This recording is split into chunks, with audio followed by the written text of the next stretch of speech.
I didn't do any filming down at the studio, but I did get a lot done, and I'm going to show you what kind of stuff I did. This is finally got around to a woodcut of sushi, which I had wanted to do for a long time. And I'm thinking that I'm going to do this as a reduction print. And I'll walk you through that. It's where you put it your color, you work from light to dark, you put in a color, and then you carve out everything that you want to remain that color. Then you do the next color. So you're printing the inks over the top of each other, and you can get some really cool effects, some bleeding of colors, some new colors will develop if you're using transparent inks, which I am going to try to do. Yeah, I want to try the transparent inks, and I've been experimenting with some stuff. I've been experimenting with mixing in mediums with the ink. Like this, you can see is very transparent. And I had a good result with this. I mixed in actually liquid, which I use in oil paint. I mixed liquid in with my inks, and it worked really well.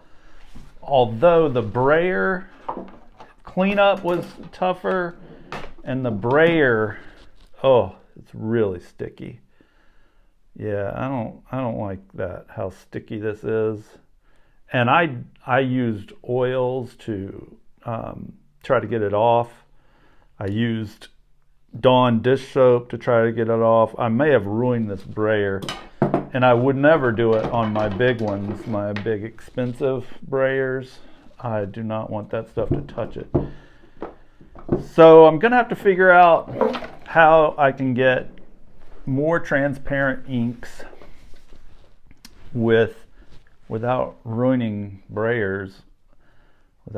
I think that I thought about doing watercolor, just printing with watercolors, and then once that dries, use inks over the top. So I'll have both transparent colors and opaque colors, and that might be an option. Maybe I'll try that out. I know that Japanese method of using watercolors and brushing it on to the block. I forget what that's called. I'll have to look it up. And may try that. I also did the finished carving the 50s man, which is basically my uncle, I guess, second uncle. And that is totally carved. So let me show you that.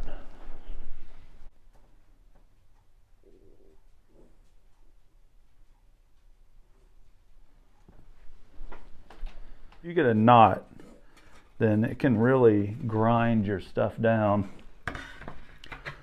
So that's completely carved, just needs printing, and I will film that for you and show you what I'm doing there, and see what I don't have total colors picked out yet, and I do want to do more transparent colors, but I'm not going to use the mediums I was using today experimentally. I'm going to use this transparent base stuff, which the reason I don't completely like that is because it is transparent, but it gives the the ink more body, and I don't like the way it prints. It's not a thin layer. It goes on as like a thick layer, and sometimes you can get some texturing on it, and I don't prefer that.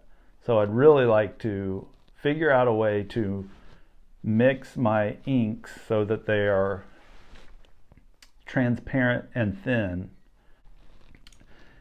let me think anything else going on. It's gorgeous outside. It's so beautiful. I'm in like full plant mode. I have a bunch of stuff inside, like tomatoes and some other strange things. Like I have sugar cane growing, which I've grown all winter long, and it's maybe this tall, maybe 2 feet, 3 feet tall.